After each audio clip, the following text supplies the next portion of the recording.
Let me ask you something. What if I told you that the single most powerful thing you could do with your money right now costs less than your monthly Netflix subscription? Not a course, not a seminar, not some complicated trading strategy, just one simple habit, done consistently, for 10 years. And here's the wild part. Most people know about this habit, they've heard of it, they've nodded along when someone explained it, but they never actually do it. And that gap between knowing and doing is exactly where most people's wealth quietly disappears. Today, we're going to fix that. We're going to walk through what actually happens mathematically, psychologically, and financially when you invest a small amount every single month for 10 years. And by the end, I think you're going to look at your money very differently. Here's how most people think about investing. They imagine it's something you do when you have a lot of money. Like you wait until you've saved up 10, 20, maybe $50,000, and then only then do you step into the market. Like investing is a VIP lounge that requires a minimum balance at the door. Or they think the opposite. They think the stock market is basically a casino. You throw money in, you cross your fingers, and either you get lucky or you don't. So why bother? And there's a third group. These are the people who keep saying, I'll start next month. Next month turns into next year. Next year turns into a decade. And one day they're 40 years old wondering where all the time went. None of these people are stupid. They're just missing one crucial idea. And it's an idea that once you truly understand it, not just hear it, but feel it in your gut, changes everything. That idea is this. Time is not just a factor in investing. Time is the investment. Let's make this real. Let's talk about two people. Meet Sarah and Ahmed. Sarah is 25. She's not rich. She makes a decent salary, pays her rent, grabs coffee in the morning, and has Netflix, Spotify, and probably a few too many food delivery orders. But every month, she sets aside $150 and invests it. That's it. $150. Ahmed is also 25. He's actually in a slightly better financial position than Sarah, but he keeps waiting. He wants to feel more ready. He wants the market to calm down. He wants to pay off this one thing first, and then that one thing, and then he'll start. Ahmed starts investing at 35. Same $150 a month. Now let's fast forward to when they're both 65. Sarah invested for 40 years. Ahmed invested for 30. You'd think Ahmed is maybe 10-15% behind Sarah, right? He only missed a decade. That's not so bad. But here's where it gets shocking. Assuming a conservative average annual return of 8%, which is below the historical average of the US stock market, Sarah ends up with approximately $450,000. Ahmed ends up with around $200,000. Same investment, same monthly amount, same market returns, but Sarah has more than double Ahmed's wealth. Because of 10 years, that is the moment most people feel something shift in their chest. Because the math is not linear. It doesn't grow in a straight line. It grows like a snowball rolling down a hill, slowly at first, then explosively. This is called compound interest. And Albert Einstein allegedly called it the eighth wonder of the world. Whether he actually said that or not, the math absolutely justifies it. Here's the simple version of how it works. In month 1, Sarah invests $150. That money earns a small return. In month 2, she invests another 150%. But now she's also earning returns on her returns. Every month, the base grows. And the returns grow on top of the growing base. It's interest on interest on interest, stacking quietly, invisibly, month after month, year after year. The first few years feel almost meaningless.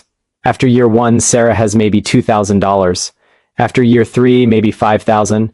It feels slow. It feels like it's not working, but this is exactly where psychology plays the biggest trick on people. Our brains are wired for immediate feedback. If you go to the gym once and you don't look different, your brain says this isn't working. If you eat healthy for a week and the scale doesn't move, your brain says give up. Investing triggers the exact same psychological response. You put in money every month and for the first 2 or 3 years, nothing feels impressive. The numbers are small, the growth feels invisible, and your brain, looking for immediate reward, starts whispering, is this even worth it? This is called present bias. Our tendency to value immediate rewards far more than future ones. It's why we'll spend $20 today on something we'll forget in a week, but we struggle to invest that same $20 for a future that feels abstract and distant. And here's the really interesting part. The people who succeed at long-term investing are not necessarily smarter than the people who don't. They're not better at math. They're not more disciplined in some robotic way. They've just found a way to make the future feel real. When Sarah looks at her investment account and sees it growing, she doesn't just see numbers. She sees freedom. She sees the version of herself at 60 who doesn't have to beg anyone for anything. She sees choices, the ability to quit a job she hates, take care of her parents, travel, or just sleep without the weight of financial anxiety on her chest. That emotional connection to the future is what keeps her investing through market crashes, through months where the account goes down, through moments when it feels pointless. Because here's another thing nobody talks about: the market will crash. It always does. And when it does, most people panic. They sell, they lock in their losses, and they swear off investing forever. But consistent investors, the ones who just keep putting in their monthly amount no matter what, they're actually buying more when prices are low, automatically, without even trying to time the market. It's called dollar cost averaging, and it's basically a built-in defense against your own worst financial instincts. When everyone else is selling in a panic, the consistent investor is quietly buying shares at a discount. And when the market recovers, which historically it always has, that investor comes out ahead. The market doesn't reward the smartest person in the room.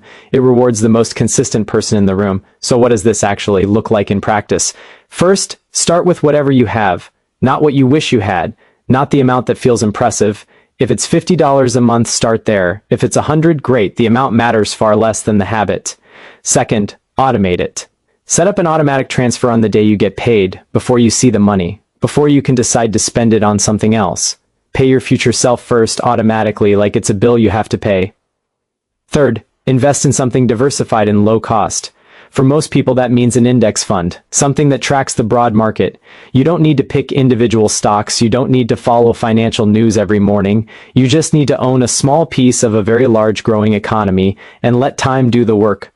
Fourth, and this is the hardest one, leave it alone. Don't check it obsessively. Don't panic when it drops. Don't celebrate too hard when it spikes. Boring is good.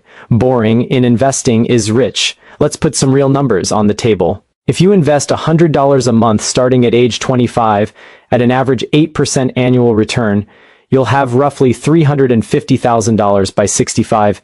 If you invest $200 a month, you're looking at around $700,300 a month, over $1 million. From $300 a month, over 40 years. These are not lottery numbers. These are not crypto gambles. This is the boring, consistent, almost embarrassingly simple math of investing over time. Here's the thought I want to leave you with. 10 years from now, you're going to be 10 years older. That part is guaranteed. The only question is whether you'll be 10 years richer too. The person who starts today, even with a small amount, even imperfectly, will look back a decade from now and feel something most people never feel about money: relief. Not because they got rich quick, but because they trusted the process. They stayed consistent when it felt boring. They kept going when it felt slow. And somewhere around year 7 or 8, the snowball started rolling on its own.